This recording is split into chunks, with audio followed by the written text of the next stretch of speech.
This is my review of The Last Saiyuki, Chapter 13, The First Cry. So I was wrong about one thing last week. I said, oh, there's a ferry that comes 3 times a day. That means that's how they're gonna, have to get to the mainland, spread and grow further. But nope. Instead, the ferry is how they're waiting for reinforcements. Still interesting that they introduced the ferry. I like that element to it, but I did not expect it to go that way, so that's interesting. Oh my god, just this line though. Koharu was trying to comfort Estelle. Oh, hold my hand. That makes brother and I feel better. So, if you hold my hand, you'll no longer be afraid. We're all in this together. We'll be fine. And honestly, I think this actually hurt Estelle more than helped her because it's literally a little girl trying to comfort her and tell her it's going to be okay.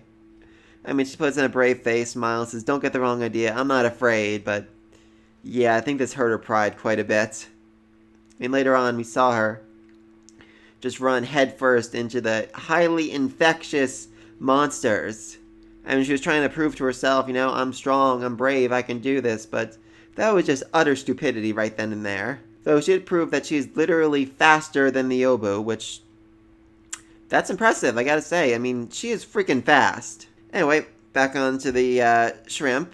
So he found the follower of chaos, who has a weird three-eyed mask, but for some reason there's an eye in his forehead, but not on his right side, which is weird. Very weird. Oh, also, he has a Niobe implanted in his body, so that it literally caught his arm, his severed arm, before it fell to the ground. As the shrimp says, this guy is closer to the true human form than I am, which, concerning. I'm fairly, certain that means he's stronger than you, or at least he has more powers than you do, though I'm assuming there are other things that decided battle. I said before, I was super excited to see what all the different ways Niobes were used for, and here we see a guy who literally keeps it inside his own body. That's dark. That's really dark. Anyway, he says this isn't just a normal Kuroi demon. It is the Kuroi from the Tales of Momo, which means it has a very special characteristic. It's meant to grow and feed on human vitality, but an island this small, it will eventually starve to death. And thanks to good old Shrimp killing as many of them as he did, it's going to starve to death much, much faster. Which means it's time for the true Kuroi to appear. It's time for the first cry of the true Kuroi, which basically sucks up all the other monsters throughout the village and tries to gather them together. So then Estelle decides, alright, it's time for me to get changed on this busy road. You stand over there, which, interesting. I'm not sure what I was expecting. I mean, I guess he could have turned his Niobe rod into like a curtain for her or something. That would be a little bit better, but that's still just weird to me. And I get she says, it works to suppress our fear, so I think this is her admitting that she really is afraid here. But she explains that she has to get stronger. She has to be strong like Ling Ling.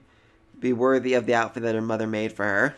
Which, yeah, I can't imagine this fight's going to go well for her, I have to say. I mean, she says that, again, that's the whole reason she's living, just to get stronger, to be worthy of the gift that her mother gave her, the life that her mother gave her. And they're lucky, they're fighting for each other. That's a lot easier. But he explains he's not fighting for her. He's fighting for him. He wants a life where they can be happy and healthy and live together without fear of monsters or all this. And if he didn't feel that way, he couldn't fight against anybody. Which, I mean, makes sense, They definitely could have found an easier life together. I mean, they could have had the memories erased. She could have gone off and not been happy, but not been miserable.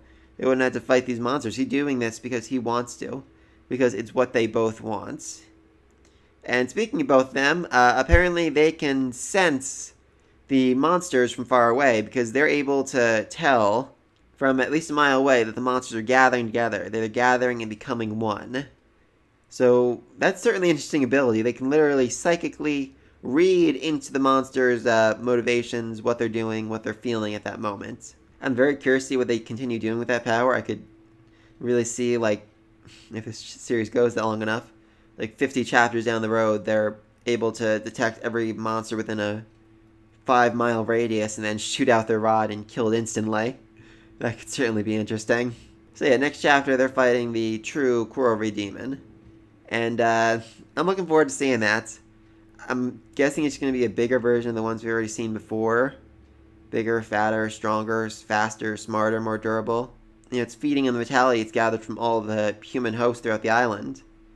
I mean, the bright side, this saves them the trouble of having to go kill each individual one, but it's a bigger, more powerful threat. I mean, the ones inside the bodies, they were really no threat at all. Shrimp had no issue just killing one of them, but this one is literally 250 times that size, so it's going to be quite a bit bigger, quite a bit more dangerous.